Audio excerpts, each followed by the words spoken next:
Let me ask you something fascinating. Can you name a city in the world that was once divided between two countries and later became the capital of one of them? And here's the part that will absolutely blow your mind. Those two countries belong to two different continents. Today, we are in Nicosia, the capital city of Cyprus. And this city holds a very special place in my heart. My university was here, right here in Nicosia. When I first arrived, I stayed near that famous roundabout in the city. The memories from those days, you couldn't buy them for $1 million. Cyprus is an island nestled in the Mediterranean Sea, and its capital, Nicosia, holds a rather extraordinary and heartbreaking distinction. It is the only capital city in the world still divided by a barbed wire fence running straight through its heart. Today, we're going to take you through some of Nicosia's most stunning tourist attractions, and yes, we will walk you right up to that fence. And my own personal memories tied to each one of them. Let's kick off today's adventure. Back in 1567, the Venetians decided to rebuild the defenses of Nicosia. They tore down the older Frankish walls because those could not stand against new weapons like cannons. The new walls stretch about 5 kilometers in a perfect circle with 11 heart-shaped bastions and a wide moat around them. When you look at the map, it looks like a beautiful star or snowflake. The first time I saw it, I thought, wow, this is like a real-life Renaissance ideal city. There are 3 main gates. First is the Famagusta Gate, the biggest and most beautiful one. It's now a cultural center where exhibitions and events happen. I walked through it once and felt like I was a soldier from an old battle. But stepping outside and grabbing an ice cream made me laugh, because today it's all peace and calm. These walls could not stop the Ottoman attack in 1570, but they are still standing tall after all these centuries. At the Podokataro Bastion, you will find the Liberty Monument. Standing there makes you realize how powerful history really is.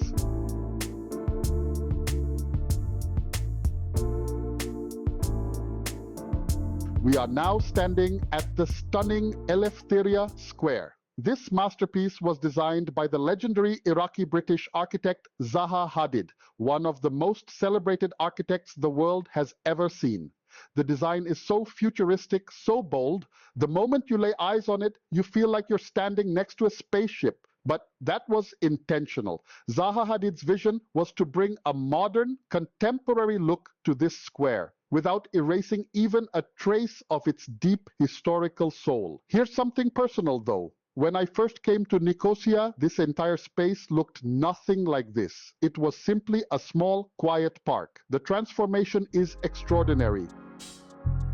We are now on Ledra Street, the absolute heartbeat of Nicosia. On both sides of this lively pedestrian street, you'll find rows of shops, restaurants, and coffee houses. From high-end international brands to charming little stalls selling things for just €2. Everything is right here. When I first arrived in Cyprus, there were no shopping malls on the island. This street was the commercial center of the entire city. Every major brand had a store right here on Ledra.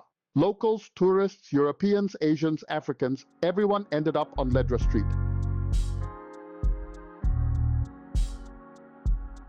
And now, as we keep walking, we've arrived at the border checkpoint. On this side, Cyprus, a proud member of the European Union. Cross that checkpoint and you're in Turkish Cyprus. In between, the famous Green Line, a buffer zone patrolled by United Nations peacekeepers.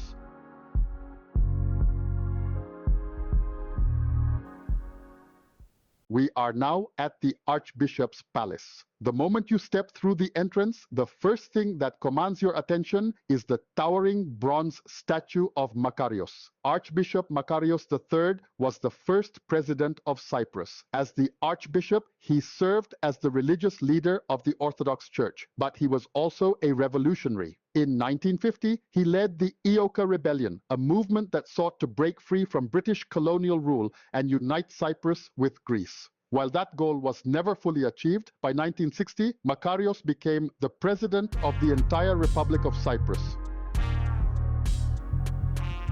We are now standing in front of something that is not on any tourist brochure. It's not glamorous, it's not beautiful. But if you leave Nicosia without seeing this, you haven't truly seen Nicosia. This is the Green Line, the buffer zone. The Greek Cypriots wanted union with Greece. The Turkish Cypriots wanted union with Turkey. With Turkish Cypriots making up only 18% of the population, tensions began boiling over in 1963. Then, in 1974, through a military coup, the island was split in two. And since that day, no one lives here. These shops have been closed for 50 years. These homes empty for 50 years. The people who once lived along this strip were given one night's notice to gather whatever they could carry and leave. Some went to relatives on the south side. Others, those who had no one, became refugees. They scattered to Australia, South Africa, the United Kingdom. The United Nations soldiers guard what remains. Time here simply stopped. A single city, cut in half.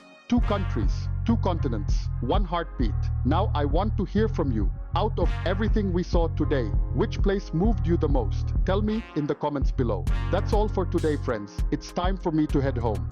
If you enjoyed this video, please hit that like button and share it with someone who loves to travel. And if you still haven't subscribed, what are you waiting for? Until next time, stay safe, stay well, and keep exploring.